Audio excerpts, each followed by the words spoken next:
David Schwimmer and the cast of NBC's hit Friends ruled network television for about 10 years before they said goodbye to those famous roles in 2004.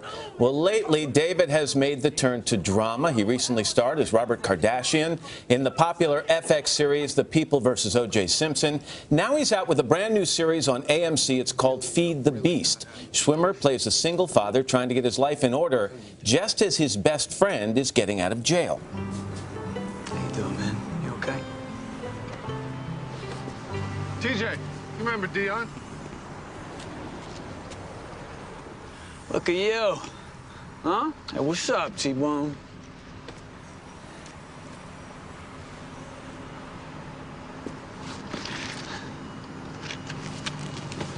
All right, come on.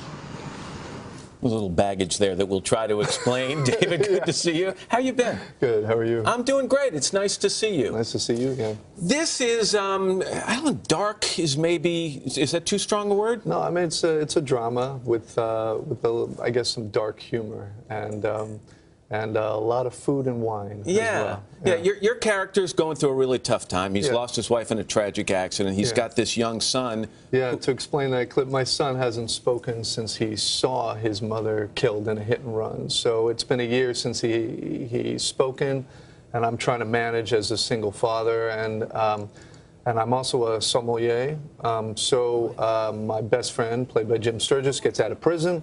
And we decide to rekindle that dream of opening a restaurant in the Bronx together. And when you start to see these two getting together, and there's a good scene right there, you're thinking, no, no, no, this is not a good partnership. These two both have so many issues that they're dealing with, except in a strange way, they both need each other to get their lives back on track. That's exactly right. They're both, broken people and struggling, and they really are the only family they have left to each other. And they've been childhood friends. So they have to borrow a lot of money from some very bad people. Yeah, I was going to say, I haven't even gotten to the mob part yet. But it's complicated. Right. One of the things that struck me as I was watching this is it is dark. It does deal with serious issues, but there's also humor in it. Yeah. And I've always found that kind of dark humor is harder to pull off than sitcom humor.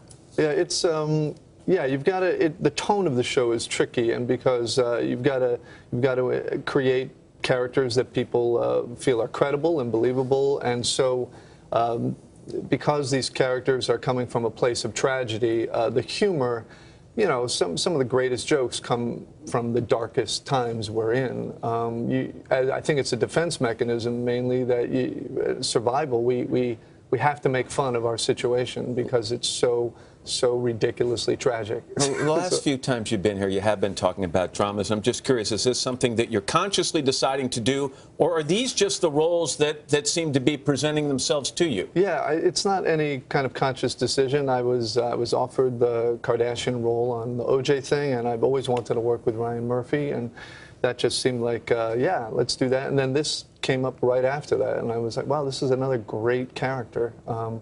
And I thought the show, which is created by Clyde Phillips of Dexter and Nurse Jackie, I just thought this is, it's a great show. When you decided to play Rob Kardashian on the O.J. series, did you think it would reopen so many intense conversations, or did you just see it as a role? No, that was my hope, actually, that it would somehow contribute to the conversations we're having in the country for the last 2 years at least, and hopefully frame the conversation in a way to look at these events 20 years later, and for us to ask ourselves, has anything changed in 20 years in terms of the prejudice in this country and how tough it is in terms of the legal system, if you're of a certain class, it's just kind of much harder to get the verdict you deserve, perhaps. What is so nice for me to see about you is you just told me you took some time off, you got married, you had a child who's now 5, and when you decided to get back to work found you in a big hurry, and that's a great thing. Well, it was a nice coincidence. So, yeah, not a coincidence. Well deserved. David, good to see you. Thanks. Good to see you, man. All right, let me tell people, Feed the Beast premieres Sunday, June 5th on AMC. Hello, Today fans. Thanks for checking out our YouTube channel. Subscribe by clicking that button down there and click on any of the videos over here. to watch the latest interviews, show highlights, and digital exclusives.